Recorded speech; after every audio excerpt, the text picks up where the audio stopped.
예, 안녕하세요. 네, 잘 지내셨습니까? 예, 자, 오늘 다양한 소식들 정리해 볼 텐데요. 먼저 양승태 전 대법원장 이야기를 안 할 수가 없습니다. 이 대법원장 시절에 재판을 가지고 정권과 거래를 했다. 고분고분하지 않은 판사들에게 불이익을 주려고 했다. 뭐 이런 의혹들이 불거졌었는데 자세히 좀 들어볼 수 있을까요?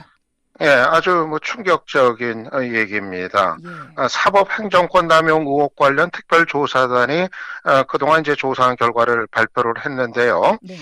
지난 2015년에 법원 행정처에서 작성된 그 문건이 문제가 되고 있는 겁니다. 음.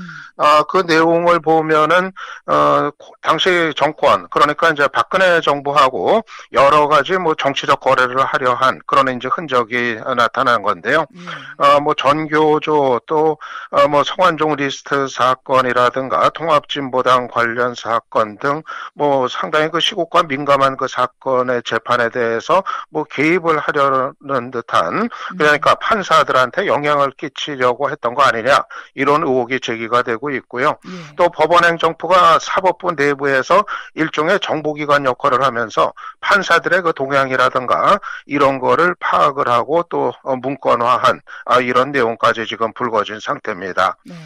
그래서 도대체 법원행정처가 왜 이런 행위를 했는지, 음. 그런데 이 부분에 관해서 그 조사단 측에서는 당시 그 사법부의 그 수건이었던 상고법원 도입, 음. 이거를 우병우 전 수석이 이제 반대를 하니까 예. 박근혜 전 대통령한테 직접 요청하기 위해서, 그러니까 정권과 거래를 하기 위해서 이런 문건을 작성했다. 이 같은 지금 설명이 나오고 있습니다.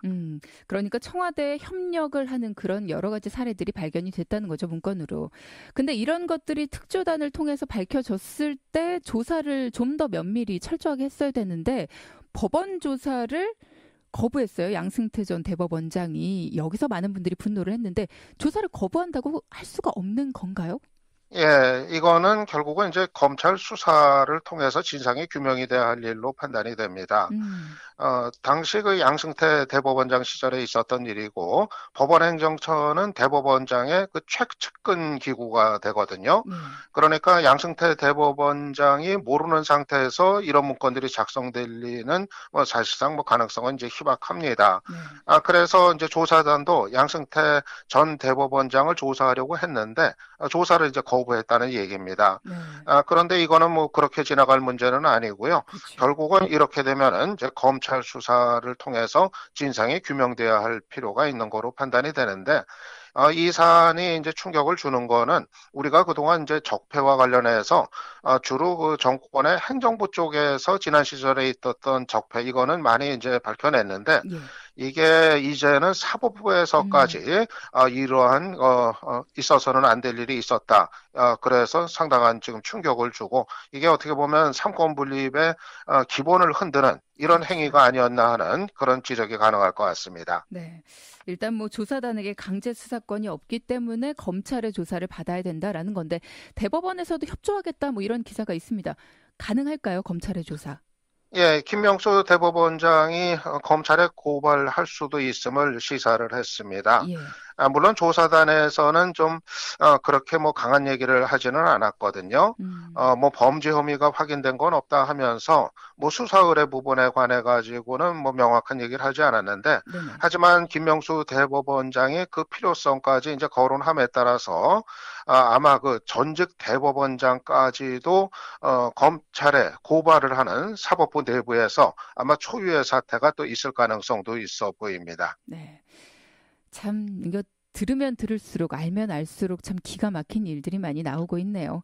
예, 사실 뭐 이제 예. 사법부 하면은 뭐 어떤 정권이 뭐 들어섰든 간에 정말 그 사법 정의를 실현하는 최후의 보루로서 우리가 뭐 인식을 해왔었는데, 그렇죠. 예. 예, 사법부에서 좀 이런 일이 있었다는 거, 이거는 뭐 정말 뭐 수사를 통해서 도대체 어떻게 된 일인지 국민 음. 앞에 명명백백하게 밝혀져야 될 것 같습니다. 네. 자, 그리고 이 얘기도 좀 해봐야 될 것 같습니다. 제2차 남북 정상회담에 이어 북미 정상회담 준비도 본 궤도에 올랐는데 그런 가운데 자유한국당 홍준표 대표의 입장이나 논평 연일 뉴스에 오르내리고 있습니다. 예, 뭐 홍준표 대표 지난 그 4.27 판문점 선언 당시부터 그같이 아주 극단적인 발언을 시작을 했는데요. 위장 뭐 평화 지금 쇼다. 예. 예, 뭐 그 쇼 얘기 뭐 지금까지 계속하고 있습니다. 네네. 이번에 판문점에서 다시 있었던 2차 남북 정상회담에 대해서도 문재인 대통령이 이제 쇼를 하고 있다고 이제 비난을 했거든요. 네. 마치 자신이 트럼프 대통령과 김정은 사이에서 역할이라도 하고 있는 것처럼 쇼를 하고 있다. 아주 그 신랄하게 이제 비난을 했습니다. 음. 홍 대표가 뭐 지금 북미 정상회담 또 남북 정상회담 뭐 연일 계속 이제 비판을 하고 있는데 예. 한마디로 얘기해서 북한이 핵을 폐기할 리가 없다고 이제 단언을 하고 있는 겁니다. 음.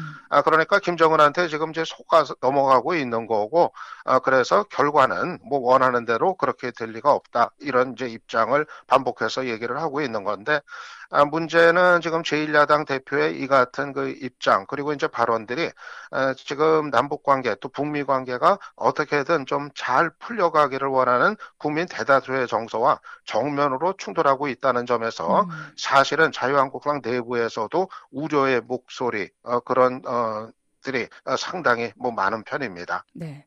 당내 부정적인 목소리는 방금 말씀하신 것처럼 민심과 충돌을 하기 때문에 그래서 아마도 계속 높아지고 있지 않나라는 생각이 들고요. 얼마 전 더불어민주당 이재명 경기도지사 후보의 욕설 파일을 또 한국당이 공개해서 문제가 되기도 했는데 이건 어떻게 풀려가고 있나요? 예, 일단은 남경필 후보가 네거티브를 이제는 종결하겠다고 엊그제 입장을 밝혔습니다. 예.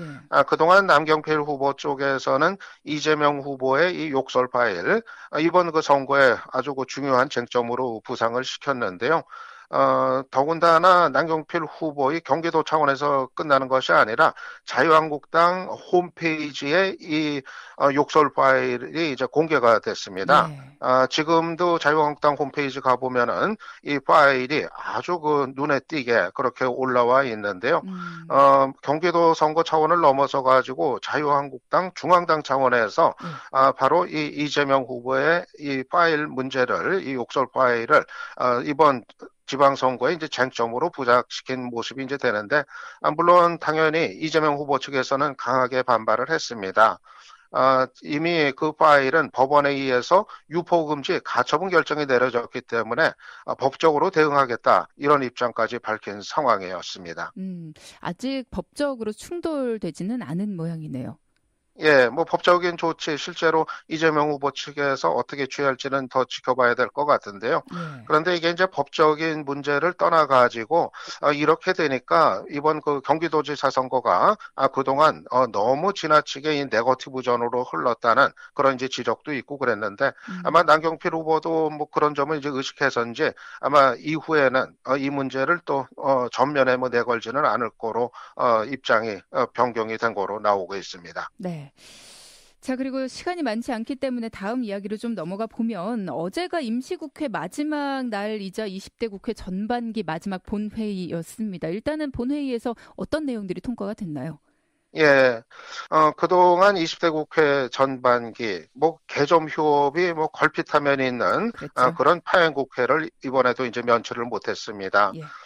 특히 제1야당인 자유한국당이 대단히 생각보다도 강경한 노선을 고수를 했거든요. 네네. 그래서 제1야당이 회의를 이제 거부를 해가지고 국회가 파행이 되는 이런 사태가 아주 그 빈번하게 있었습니다. 뭐 음. 최근까지도 이런 상황은 계속이 됐는데요. 네. 뭐 어쨌든 간에 뭐 그 책임이 뭐 누구에게 우선적으로 있던 간에 국민들로부터는 결코 점수를 뭐 좋게 받을 수 없는 그런 모습을 이제 보여주었고 최근에는 그 두 의원의 체포동의안이 본회의에서 이제 부결이 되는 사태까지 그랬죠. 있어가지고 예, 국민들이 더 따가운 시선을 국회에 이제 보내게 됐습니다. 네. 이제 20대 국회 후반기 원구성 작업에 들어가야 될 텐데 이게 뭐 기싸움도 간단하지 않을 것 같거든요. 음. 아무쪼록 좀 합리적인 협상들을 해가지고 이 후반기 원구성 작업이 또 그 법정 시한을 넘어서서 또 국회가 공동화되는 일이 없기를 바랄 뿐입니다. 방금 말씀하신 것처럼 정세균 국회의장 비롯한 국회 지도부 임기가 끝나는데 차기 지도부 선출이 아직도 안 됐단 말이에요. 원래 임기 만료 5일 전까지 선출이 돼야 되는 게 규정이죠. 예, 그렇습니다. 예. 그런데 이게 사실 걸핏하면은 그 시한을 이제 넘겨버려가지고, 국회의장이 없는 국회, 뭐 이렇게 그런 음. 모습도 종종 보이는데, 이번에는 좀 그런 일이 없었으면 했는데, 지금 돌아가는 상황 보니까 그게 또 쉽지는 않을 것 같습니다. 네. 자, 그리고 최저임금법 개정안이 통과가 됐는데 노동계 반발이 좀 심각하네요. 예, 그 문제가 뭐 아주 그 뜨거운 쟁점이 되고 있습니다. 네. 뭐 이미 법은 뭐 통과가 돼서 최저임금이 이제 깎이는 이런 상황이 빚어졌는데 거기에 민주당, 뭐 여당의 민주당도 이제 동의를 이제 한 겁니다. 네. 다른 야당들과 함께.